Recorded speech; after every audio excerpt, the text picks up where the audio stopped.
শহর কলকাতায় ছড়িয়ে ছিটিয়ে রয়েছে ঐতিহ্যবাহী ভবন।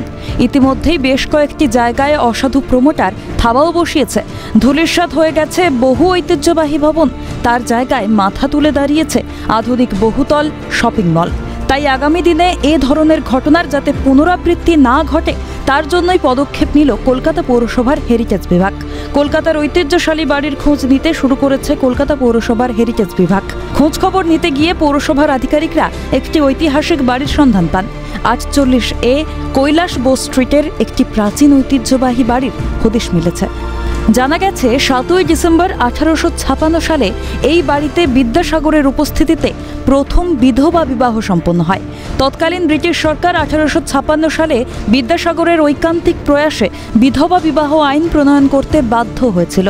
এই বাড়িতেই পটলডাঙ্গার লক্ষ্মীমণি দেবীর 10 বছরের বিধবা কন্যা কালীমতির সঙ্গে প্রখ্যাত কথক রামধন তর্কবাগীশের কনিষ্ঠ পুত্র শ্রীচন্দ্র বিদ্যারত্নের বিবাহ সম্পন্ন হয়।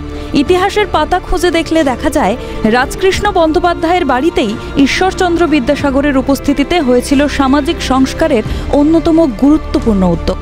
ব্রিটিশ সরকারের আমলে 1855 সালে ঈশ্বরচন্দ্র বিদ্যাসাগর তৎকালীন সরকারকে বিধবা বিবাহ আইন প্রচলিত করার প্রস্তাব দেয়। যে কৈলাস বোস স্ট্রিটে বিধবা বিবাহ যখন শুরু হয়, প্রথম ওই বাড়ি থেকেই শুরু হয় এবং আমাদের বিদ্যাসাগর মহাশয়ের উপস্থিতিতে। স্বাভাবিক ক্ষেত্রেই ওটা ইতিহাসের পাতায় খুব ভালো করে রাখা উচিত ছিল। এটা আমাদের হেরিটেজ লিস্টে ছিল না। আমি যদিও ডিটেলসটা জানি না বলেই আমি আমার দপ্তরকে বলেছি যে 2A কৈলাস বোস স্ট্রিটটা যে ঐতিহ্যবাহী বাড়ির তালিকায় নথিভুক্ত করা যায় কিনা, সমস্ত ইতিহাসের বিভিন্ন খুঁটিনাটি বিচার বিশ্লেষণ করে আমাকে একটা রিপোর্ট দেওয়ার জন্যে। সম্প্রতি কলকাতা পৌরসভার হেরিটেজ বিভাগ এই ঐতিহ্যশালী বাড়িকে তকমা দিয়ে তালিকায় নথিভুক্ত করার উদ্যোগ নিয়েছে।